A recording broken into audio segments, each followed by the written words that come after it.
Baik, saya siapkan nanti Bu Aulia waktu itu sampai 6 kalau nggak salah. Waktu saya minta bantuan untuk sambil belajar kuliah di bab yang impedansi antena. Saya lanjutkan sekarang.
Baik, saya share screen. Kalau tidak salah, Bu Aulia ngasih tahu ke saya sampai di halaman ini ya.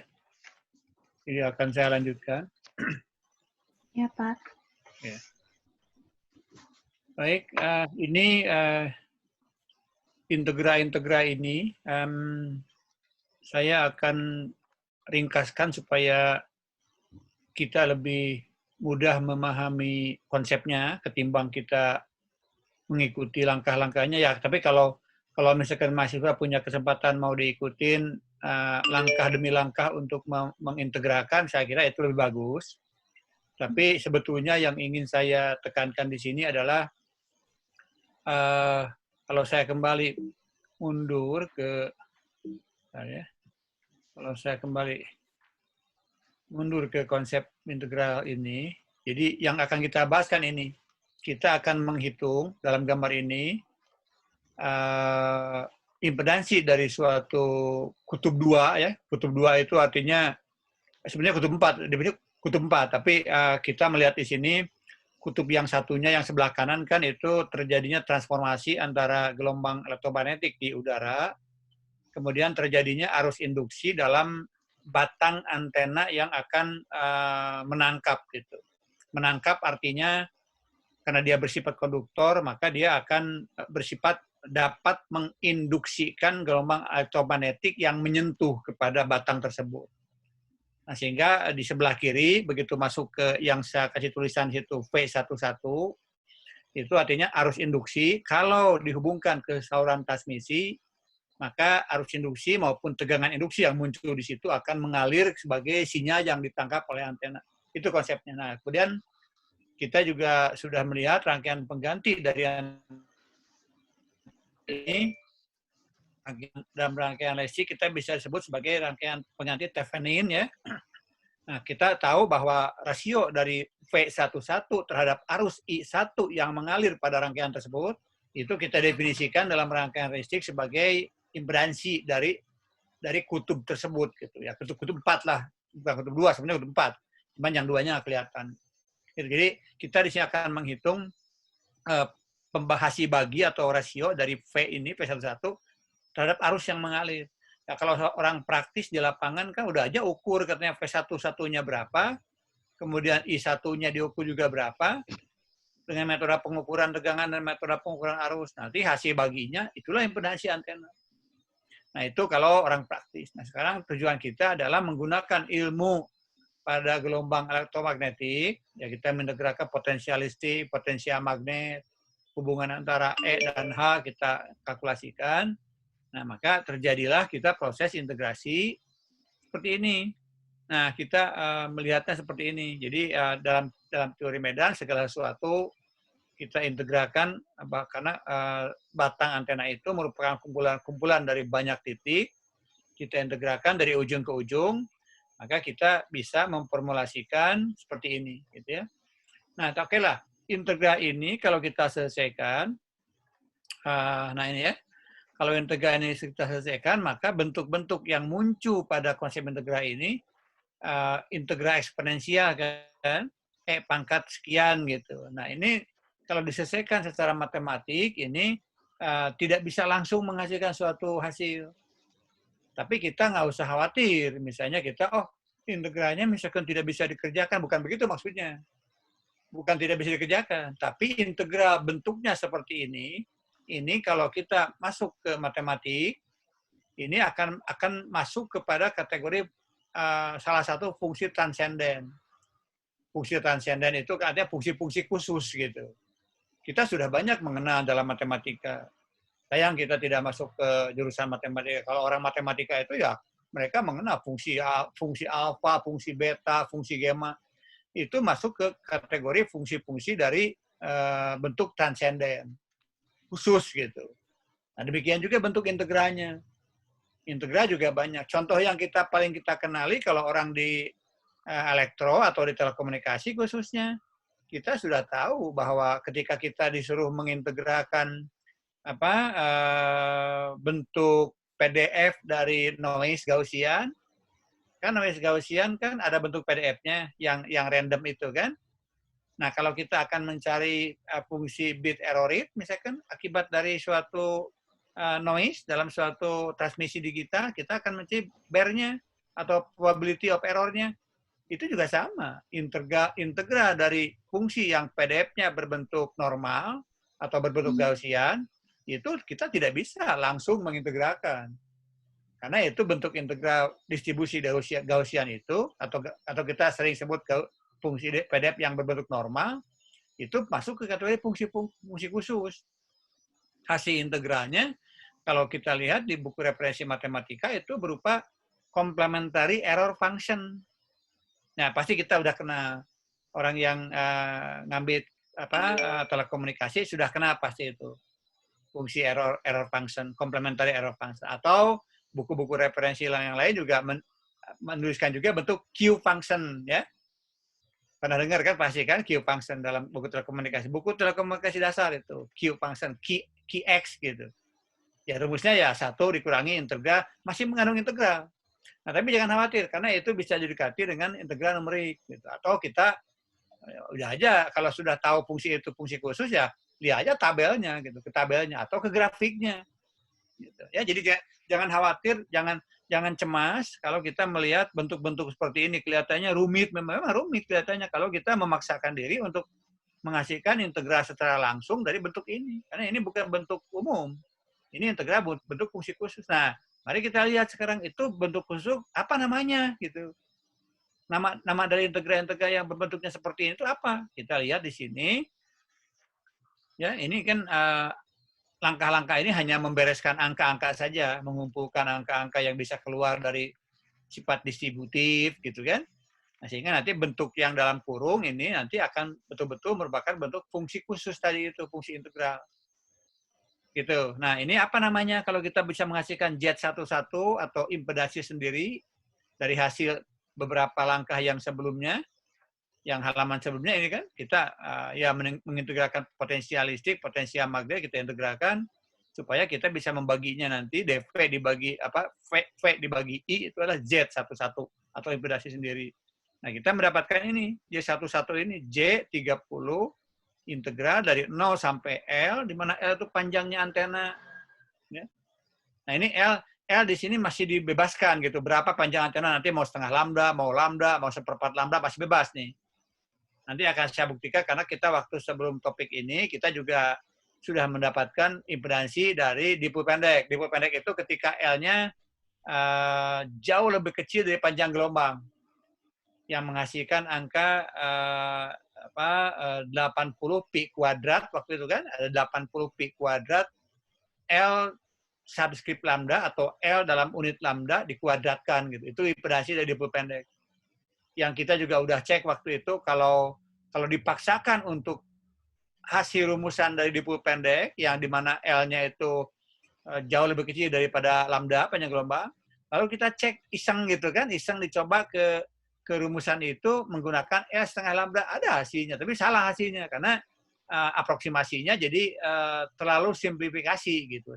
terlalu disederhanakan jadi salah. Nah, sekarang kita buktikan. Kalau sekarang L-nya betul-betul dibiarkan secara apa adanya, apakah mau L-nya misalkan mau 0,1 lambda, silakan. Mau 0,5 lambda, setengah lambda, mau 1 lambda.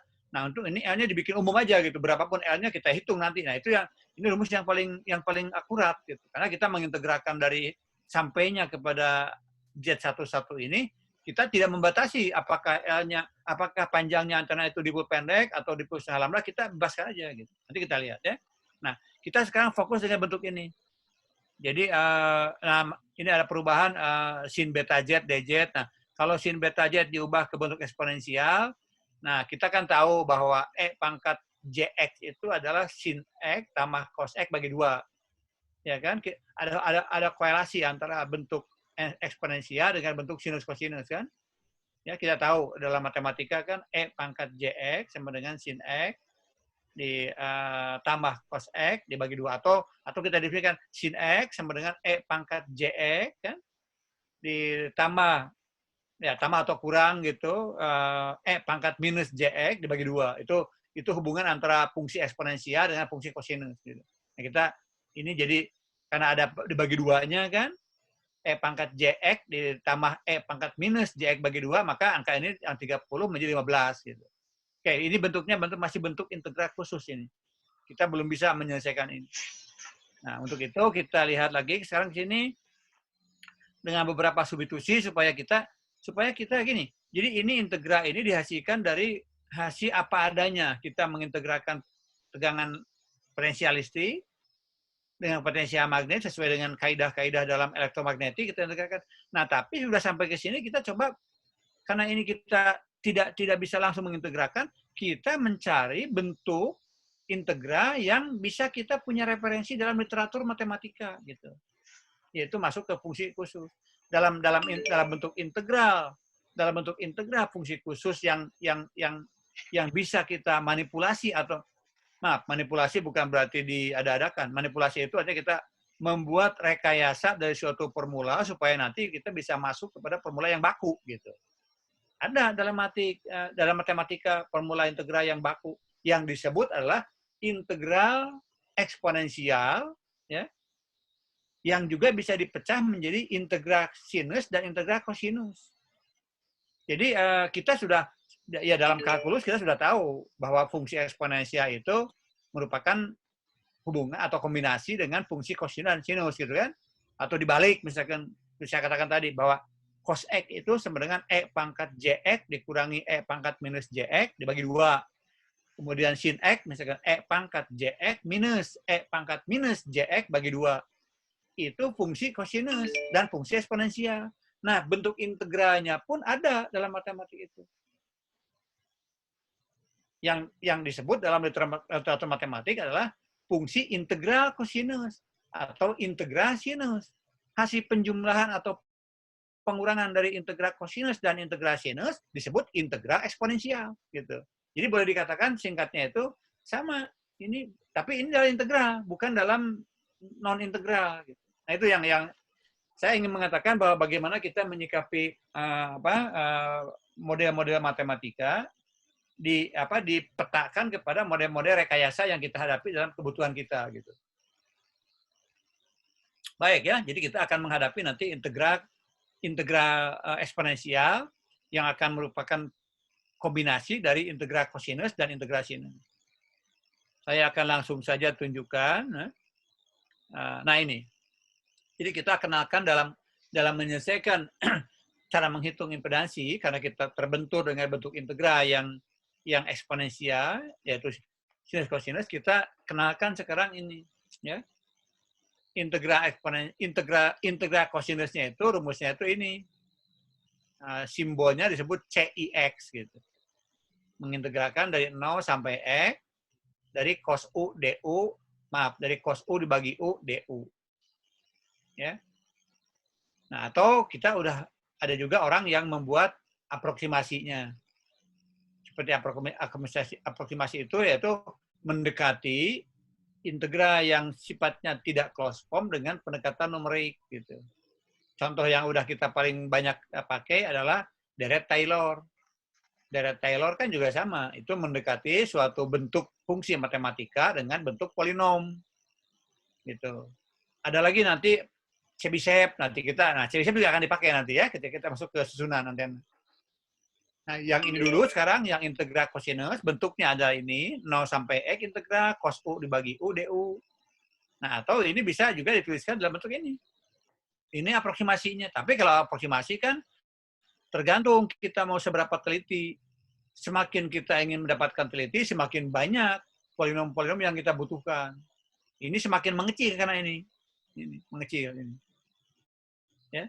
Nah, kemudian integrasi sinusnya bentuknya ini SIX nulisnya. Bentuknya adalah integral dari 0 sampai X sin U dibagi U DU. Gitu. Jadi ini cirinya, bagaimana kita mencirikan bahwa ini integral yang sinus atau kosinus atau eksponensial. Kita di sini fungsi X-nya itu bukan di fungsinya. Kalau dalam integral biasa kan kita, kalau kita suatu fx itu akan merupakan variabel X-nya itu gitu. Nah di sini X-nya itu merupakan batas integralnya gitu. Jadi bedanya supaya kita, artinya cara pandang kita melihat bedanya dengan integral yang biasa yang bisa kita hasilkan, selain dari bentuknya yang memang unik, karena kalau hanya seper U saja kan gampang, kita seper U DU kan integralnya kan ln U kan, atau integral dari seper X dx misalkan ln X gitu. Itu dari segi bentuknya. Tapi ini di atasnya ada cos. Nah kita coba misalkan dengan pakai integral parsial, susah ini. Nah kemudian yang kedua, ini variabel fungsinya itu, X itu bukan pada fungsinya, tapi pada batas integralnya. Jadi integral CX itu 0 sampai X, cos U per U DU. Bukan cos X dibagi X dx, bukan. Gitu. Ya, ini. Demikian juga yang sinusnya. Ini batasnya dari 0 sampai X, sin U per U DU. Pendekatan polinomnya ini, SIX adalah X dikurangi bla bla bla ini ke kanan. Semakin kanan semakin kecil. Ya. Nah, kemudian ini kalau komplementari, ini CIN ini fungsi integral komplementari kosinus gitu. Pakai IN ini. Nah, ini 1 minus. Kalau yang kosinus integral kan cos U dibagi U. Nah, komplementarinya itu 1 minus cos U per U DU. Pendekatan polinomnya ini ya ke kanan. Nah, kemudian tentu sama dengan kita bicara fungsi eksponensial, bahwa eksponensial itu merupakan hasil jumlah dari komponen real kosinus dijumlahkan dengan komponen imajiner sinus. Nah, ini sama juga. Cuman ini namanya bukan fungsi eksponensial, tapi fungsi integral eksponensial. EIN di sini. Yang juga sama, merupakan jumlah dari komponen real dari kosinus integral, ditambah komponen imajiner dari sinus integral. Kalau ini disubstitusikan, yang CIN itu komplementarinya ini dijumlahkan dengan J sinus integral, dijumlahkan, maka hasilnya ini kita sebut sebagai integral eksponensial.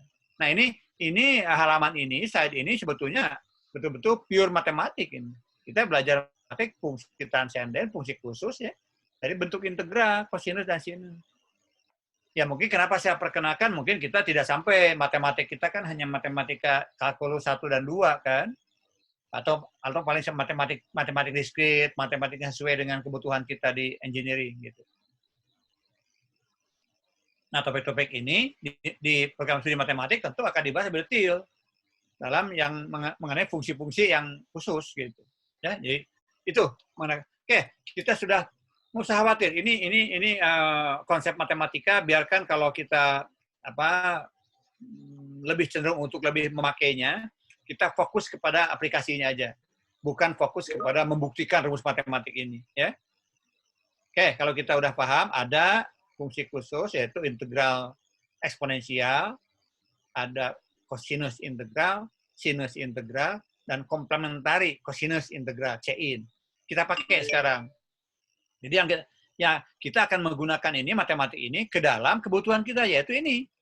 Kebutuhan kita itu kita punya bentuk bahwa impedansi antena atau Z11 adalah ini bentuknya. Z30 integral 0 sampai L Ini fungsinya E pangkat minus J beta Z dibagi Z tambah, ini bentuknya sama.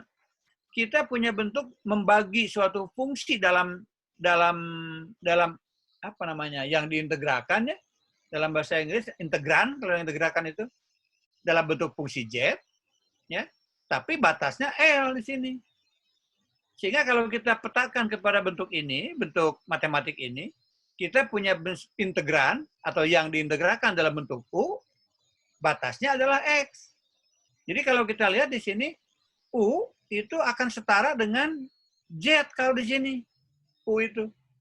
Kemudian batasnya di sini X, itu akan setara dengan di sini L batasnya. Jadi L akan menjadi X dalam bentuk integral tadi. Z akan berbentuk U tadi itu. Jadi U itu sebagai Z, L sebagai X gitu. Nah, mari kita pakai sekarang itu gitu. Hasilnya ini hasilnya. Ya. Jadi kalau kita tentu integral ini juga bersifat, saya lupa tadi bahwa integral ini bersifat periodik ya. Karena fungsi sinus dan fungsi kosinus itu kan periodik. Artinya akan bersiklus gitu. Setiap kali kelipatan beta itu bilangan gelombang 2pi per lambda, dia akan berulang gitu. Karena ya kita tahu fungsi sinus kosinus itu adalah fungsi periodik gitu. Nah, kita sekarang lihat implementasi dari sini. U itu kita pakai sebagai variabel Z dalam integral impedans antena.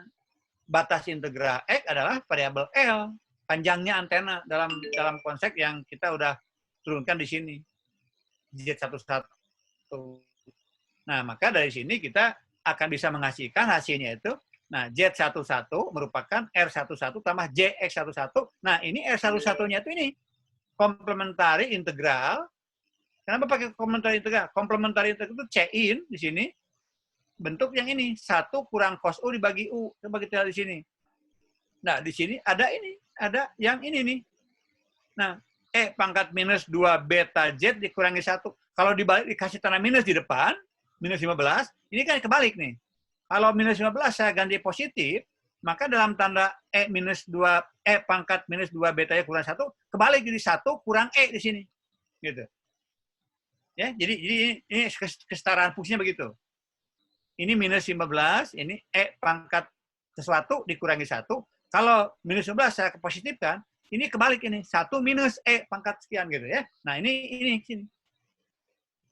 Ya, jadi impedans yang Z11 tadi yang ada fungsi Z, batasnya sampai L. Nah, kita hasilnya fungsi periodik ini. 30 komplementari kosinus integral 2πn n periodik dari fungsi trigonometrinya ini. Tambah J sinus integral 2πn. Gitu. Nah, kalau mau dilebarkan misalkan dengan menggunakan tadi yang polinom ya, silakan. Ada angka 0,577 dari mana ya ini? Kita menjumlahkan dari hasil ini. Ini di bawahnya nih. Ini masih pekerjaan matematik nih. Ya. Jadi fungsi eksponensial integral JY itu kalau diaproksimasikan dengan memasukkan angka-angka ini ya.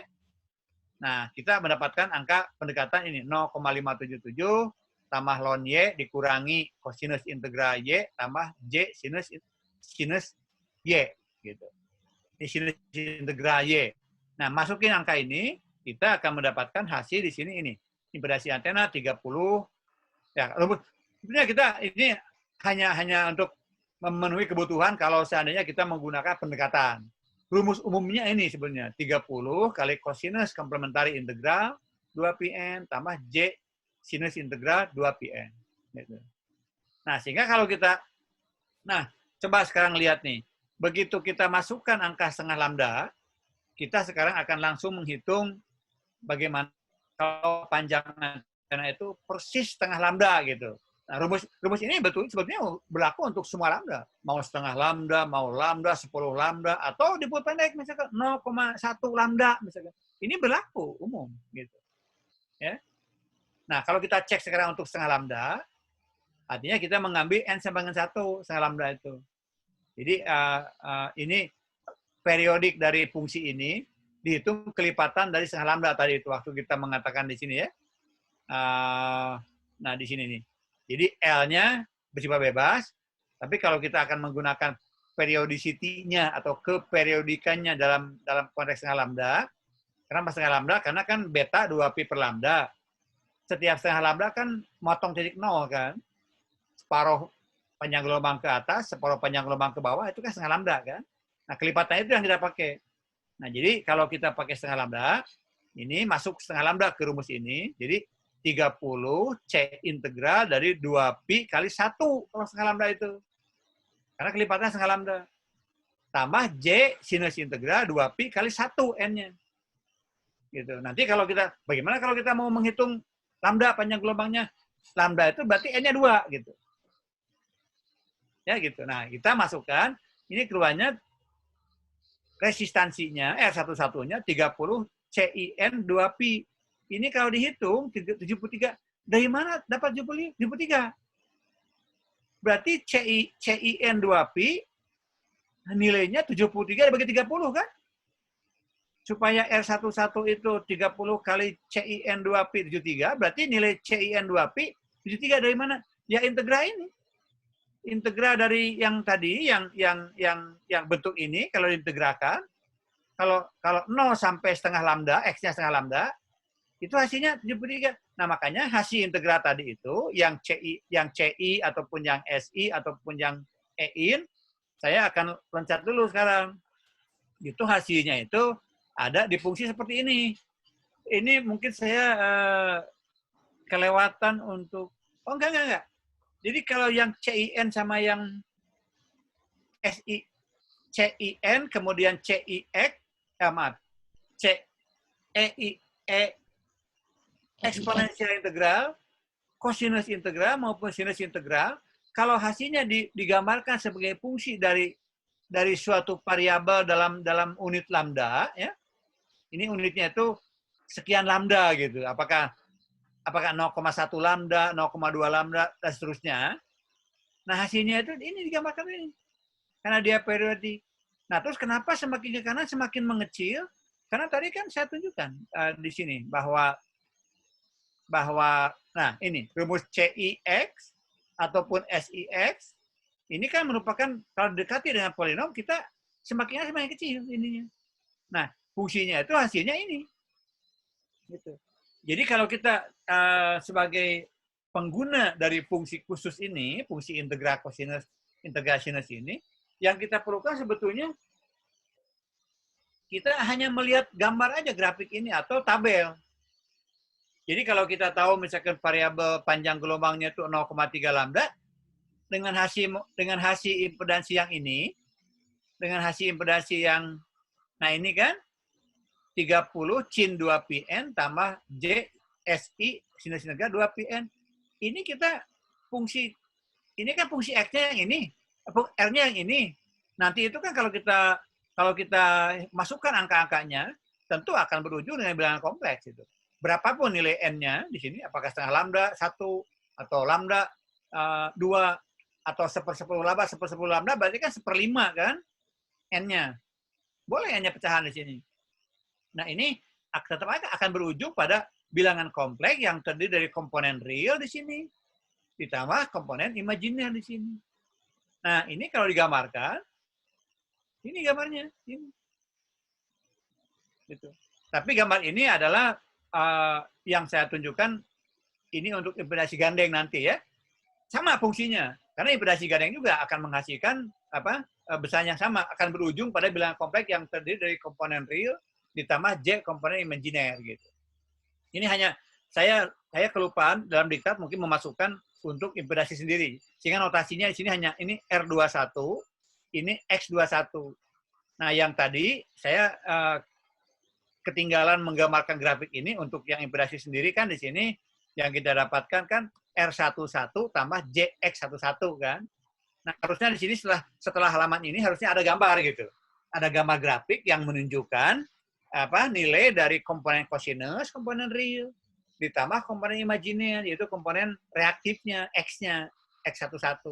Cuman saya di sini lupa di diktat untuk mencantumkan gambar ini. Yang saya cantumkan di sini adalah bentuk yang serupa untuk impedasi gandeng. Impedasi gandeng itu adalah R21 dan X21. Tapi ininya sama. ada pola yang periodik dengan semakin besar ininya nilai panjang gelombangnya, jaraknya, ini semakin mengecil. Jadi kesimpulannya nanti, bayangkan saja ini misalnya untuk R11 dan X21. Kita tergantung berapa panjang gelombangnya. Nah, kelihatan di sini. Ada titik-titik tertentu di sini ketika panjang gelombangnya kita pilih, memotong sumbu datar. Memotong sumbu datar itu artinya dia 0. Jadi baik komponen resistifnya, R-nya, maupun komponen reaktifnya, X-nya. Ada titik-titik yang 0. Nah, sehingga di sini kita akan bisa nanti bagaimana misalnya kalau kita antena ingin diatur sedemikian supaya dia hanya mempunyai impedansi yang resistif saja. Pilih ini suatu panjang tertentu di mana akan menghasilkan komponen X-nya persis motong sumbu datar. Nah, ini kan 0,6 lambda di sini kan ada R, negatif malah R-nya. X-nya positif. Tapi kalau kita ingin membunuh komponen X-nya, reaktifnya, taruh di sini nih. Mungkin di sini 0,55 nih. 0,55 lambda, dia hanya memiliki komponen resistif, tapi negatif. Secara deskripsi matematiknya, R-nya negatif di sini. Nah, X-nya 0. Kalau kita ingin milih misalkan komponen resistifnya saja, komponen reaktifnya 0 tapi positif, kita pilih, ada nggak di sini titik yang menghasilkan komponen resistif saja, tapi X-nya 0, tapi R-nya positif? Di mana coba? Sini. Nah, titik ini nih. Titik ini kita kira-kira 0,1 mungkin ya. 0,1 lambda di sini nih. Komponen X-nya 0. Komponen resistifnya ini sekitar dekat ke 80. Nah, kira-kira gitu bacanya. Jadi saya kembalikan lagi ke awal. Ini kan gambarnya saya pinjem ya. Minjem gambar untuk impedasi gandeng ini. Ini halaman ini ke depan halaman untuk impedasi gandeng. Tapi saya pinjam untuk menunjukkan karena saya lupa di dalam diktat tidak mencantumkan gambar dari nilai kosinus integral untuk impedasi sendiri. Jadi saya pinjam gambar yang tadi. Nah, yang kita concern sekarang kan ini sebetulnya. Kita akan melihat ini. Nah, ini kalau kita lihat R11 untuk setengah lambda. Jadi kalaulah gambar tadi itu misalnya untuk yang impedasi sendiri, maka ketika setengah lambda, nilai C-in-nya itu akan berada pada nilai 73 dibagi 30. Sehingga setelah dikalikan dengan 30, hasilnya 73. Ya. Yang kedua, komponen reaktifnya yang X11, pada posisi N sama dengan 1 atau sama dengan setengah lambda, ini SI dari 2pi kali 1, berarti SI sinus integral 2pi. Itu hasilnya 42,5 dibagi 30 hasilnya. Sinus integral 2pi atau sinus integral ketika N setengah lambda itu dilihat dari tabelnya hasilnya itu 42,5 per 30. Sehingga begitu dikalikan dengan angka 30 hasilnya 42,5. Jadi kesimpulannya apa? Impedansi sendiri dari antena dipu setengah lambda nilainya adalah 73 tambah J42,5. Gitu. Saya nanti perbaiki dari diktatnya kalau gitu. Ini grafik yang ini tidak muncul di situ di Braille sendiri. Ya, tapi prinsipnya sama. Jadi yang tadi itu untuk setengah lambda di sini setengah lambda kira-kira di sini.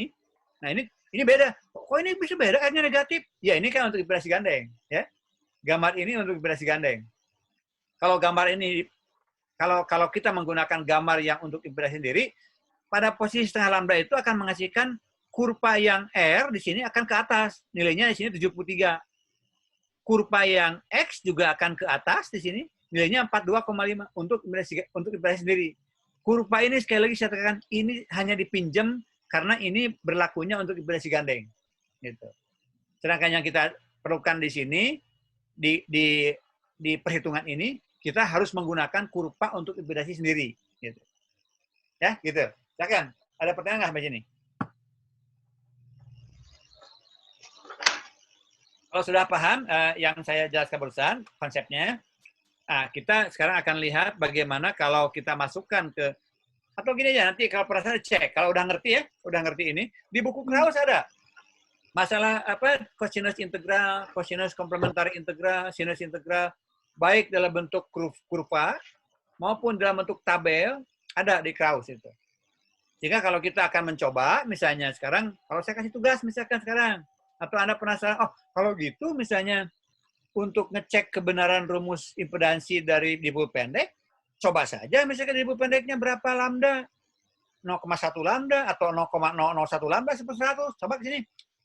Pertanyaan saya gini, waktu kita menggunakan pendekatan rumus dipol pendek, waktu itu kan saya iseng ngecek untuk setengah lambda. Hasilnya ada, tapi kalau tidak salah waktu itu 174 atau berapa gitu. Setengah lambda itu. Karena apa? Melenceng. Karena pendekatan dipol pendek dipaksakan untuk setengah lambda menjadi nggak teliti. Gitu. Nah, saya tanya sekarang. Kalau sekarang saya menggunakan rumus umum, berapapun lambdanya, yang salah satu contohnya kita pakai untuk menghitung setengah lambda menghasilkan 73, tambah J42,45.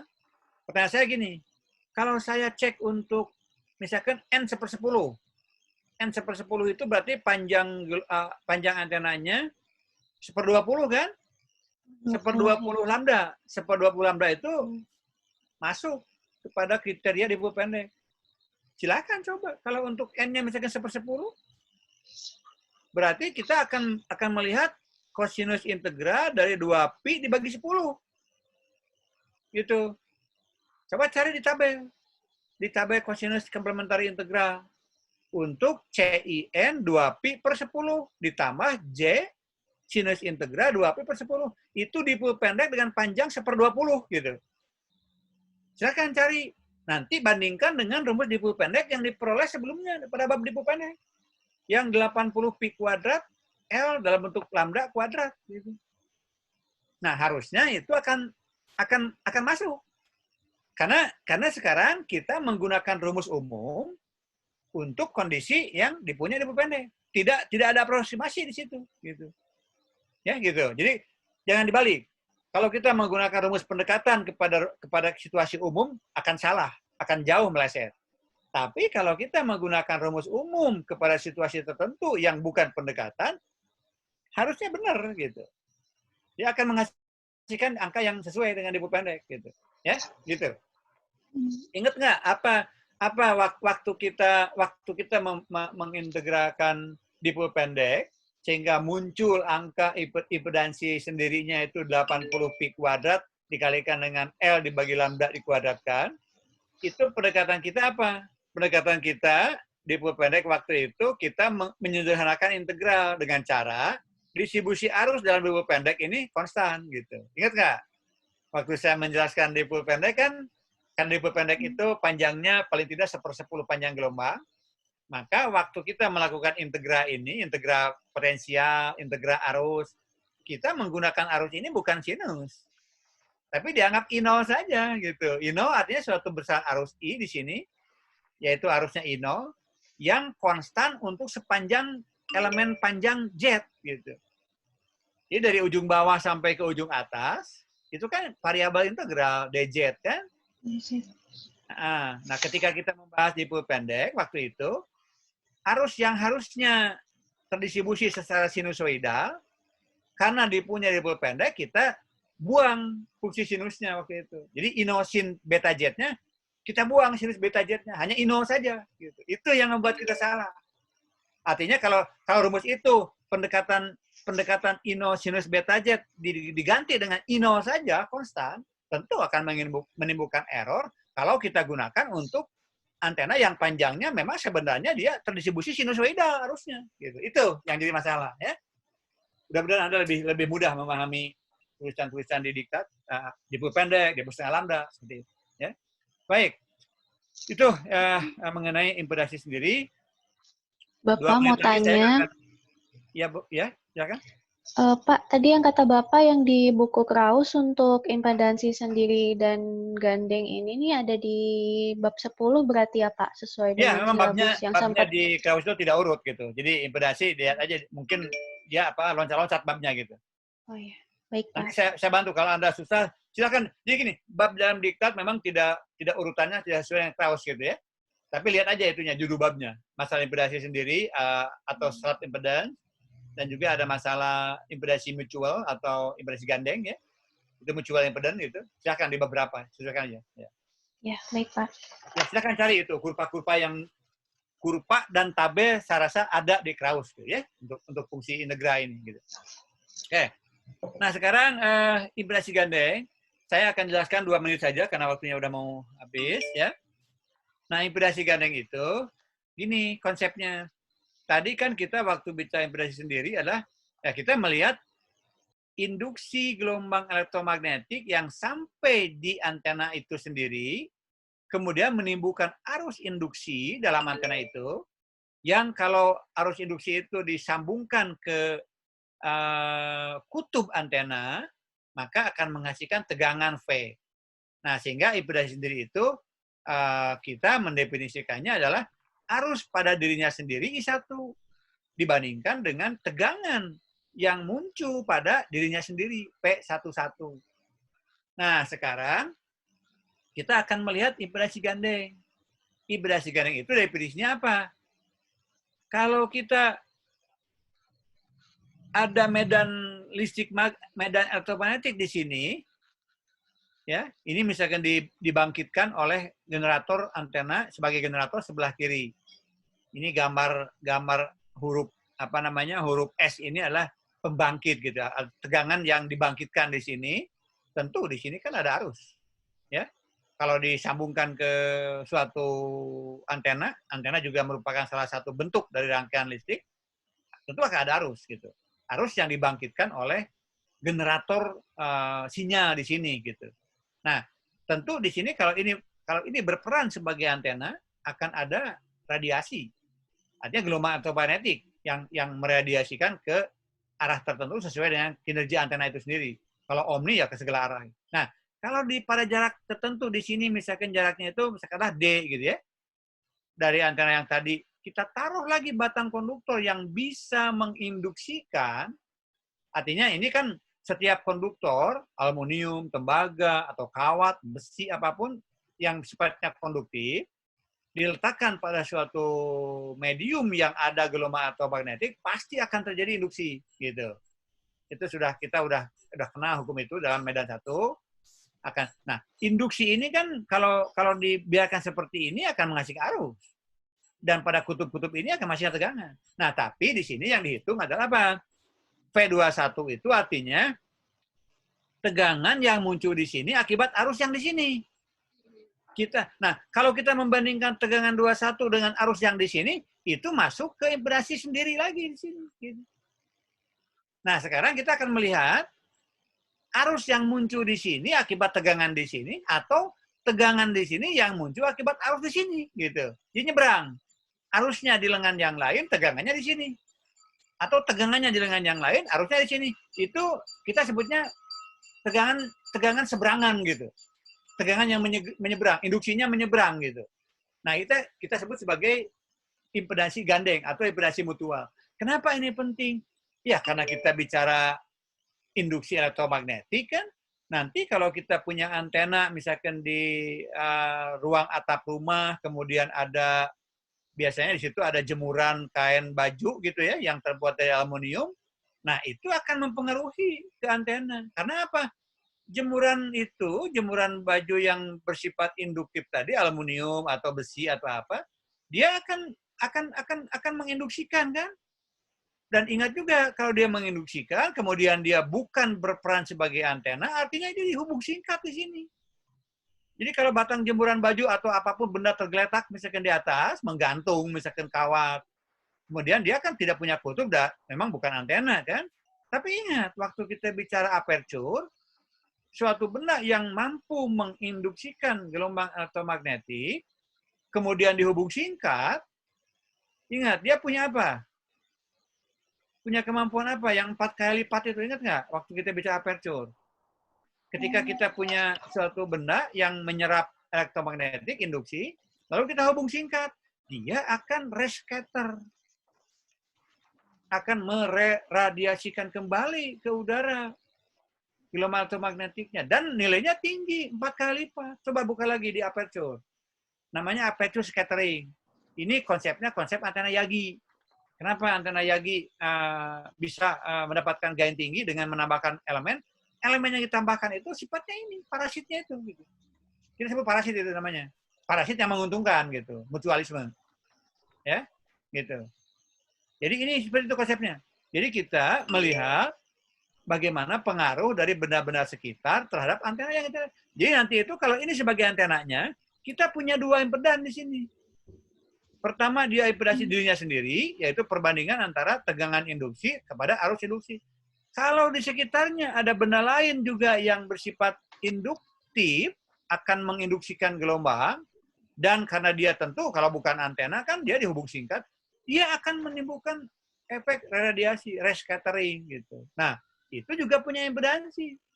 Namanya impedansi mutual. Jadi P12 dibagi I2 atau P21 dibagi I1 ya, sama saja ini, bolak-balik ini. Nah, itu konsepnya. Nah, masalah integralnya saya kira udah 9:49 sekarang, 2 menit lagi lah. Sama, diintegralkan begini. Cuma kita menghitung jarak gitu ini.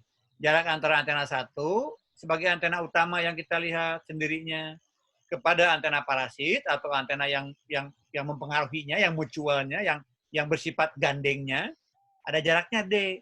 Ini integralnya sama dengan yang tadi. Nah, ini mudah hasilnya. Hasilnya tentu ini kan lebih panjang rumusnya, karena di sini mengandung D.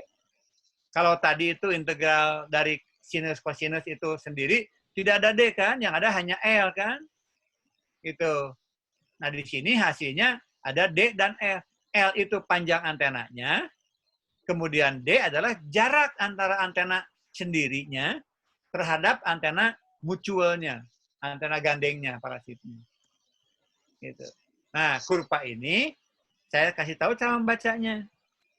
Kalau kita ingin membunuh efek dari antena sebelahnya kepada, misalnya begini, ini yang sendiri sebelah kiri sebagai antena yang akan kita ambil sinyalnya, di sebelah kanan pada jarak D di sini adalah antena yang pengaruhinya gitu. Kalau dalam Yagi kan ini disengaja dibuktiin kan.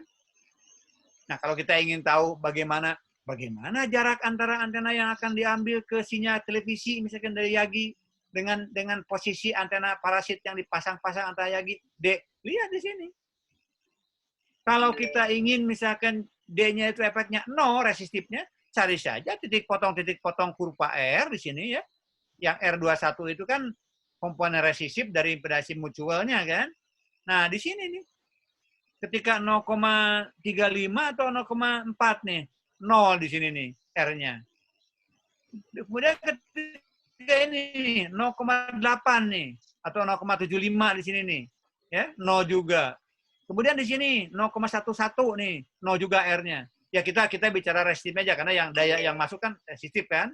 Kalau yang X-nya bisa dihilangkan dengan nambah induktor atau kapasitor gitu. Kita nggak perhatikan X-nya. Yang R-nya aja. Jadi kalau kita ingin melihat antena kita tidak dipengaruhi oleh sebelahnya, artinya walaupun ada kabel jemuran, ada kawat misalkan terbentang di sini, nah kalau kita mau teliti dan ingin menghindari dari efek impedasi mutual dari benda sebelah, benda sekitar, kita cari, tempatkanlah antena pada jarak-jarak yang R-nya 0 dari benda sekitar. Itu ya. Tapi tentu dalam kenyataannya kan kalau bendanya banyak gimana ya itu tidak sederhana itu. Kalau kawat jemurannya misalnya ada sebelah kanan, sebelah kiri ya tentu itu rumit memang kalau dilihat. Tapi konsepnya begitu gitu. Nah demikian juga nanti kalau kita ingin mendapatkan impedansi antena yang akan kita sambung ke kabel itu, impedansinya misalkan ingin dirubah. Katakanlah impedansi antena ini 50 ohm. Kita akan sambungkan dengan kabel koaksial yang impedansinya 75 ohm. Tentu nggak match. Sebetulnya kita bisa mengambil keuntungan dari adanya impedansi gandeng. Cari impedansi gandeng di sini, supaya impedansi yang sudah kita ketahui 50 ohm tadi, berkombinasi dengan antena lengan gandeng ini, yang impedansinya tergantung jaraknya berapa nih. Ya. Jadi kita bisa sebetulnya memanfaatkan antena yang bersifat mutual itu, dimanfaatkan, diambil keuntungan untuk penyesuaian impedansi. Gitu. Ada kemungkinan begitu. Contoh tadi saya katakan, kalau impedansi antena ini 50 ohm, kalau tanpa ada sebelahnya, tanpa ada impedansi gandeng kan 50 ohm, murni 50 ohm kan? Kita punya kabel misalkan 75 ohm. cari misalkan, atau maaf sebalik, karena kalau kita mengkombinasikan kan hanya mengecikan kan ya. Kalau kita memparalelkan impedansi, hasil paralel itu pasti akan selalu lebih kecil daripada sendirian kan. Maaf, jadi saya gini, kalau kita punya antena 75 ohm, kita punya kabel transmisi 50 ohm, kita kan harus membuat matching impedance kan. Nah, matching impedance bisa kita pakai dengan menempatkan antena mutual, antena yang bersifat gandeng, supaya nanti yang 75 ohm ini akan berkombinasi dengan impedansi gandeng ini, hasil kombinasinya akan menghasilkan sesuai dengan transmisi 50 ohm. Bisa, itu mungkin. Gitu. Jadi, keberadaan impedansi gandeng kita ambil manfaat untuk itu. Untuk mempengaruhi impedansi dirinya sendiri. Ya, itu contohnya. Caranya apa? Ya kalau ini bersifat paralel, berarti contoh misalkan 75 ohm, 75 ohm di sini, hasil paralelnya kan jadi 37,5 kan? Nah, kalaulah kita misalkan, ini bukan ke arah sebenarnya, kita punya transmisi misalkan 37,5 ohm, kita punya antena misalkan di sini 75 ohm. Nah, kalau kita ambil yang gandengnya juga 75 ohm, 75 paralel 75 hasilnya kan 37,5, sesuai dengan transmisi. Itu contoh yang sederhananya gitu ya. Baik, karena waktunya habis saya kira kita harus stop. Nanti saya akan lanjutkan dengan kemungkinan dua konfigurasi. Yang tadi itu yang ini antena satu di sini, antena yang gandengnya sebelah kanan itu namanya side by side ya, paralel. Nah, nanti akan kita lihat bagaimana kalau kita menempatkan antena itu antara antena yang kita akan ambil sinyalnya dengan antena yang parasitnya itu begini. Ini namanya susunan ini kolinier. Kalau side by side itu di sebelah kiri satu, di sebelah kanan satu, jaraknya misalkan D gitu. Itu namanya side by side. Yang tadi dibahas side by side. Nah, nanti minggu depan kita hari Jumat kita akan masuk ke bagaimana kalau proses mutualnya itu adalah bersifat seperti ini. Artinya kolinier namanya ini. Ya, bukan side by side. Ini beda perhitungannya. Baik, nanti akan saya jelaskan di hari Jumat. Waktunya tinggal 5 menit kalau mau sampai jam 10, tapi saya kira harusnya kita 50 menit aja. Tapi saya lupa memberi kesempatan. Silakan kalau mau tanya 1-2 menit, silakan. Ada waktu.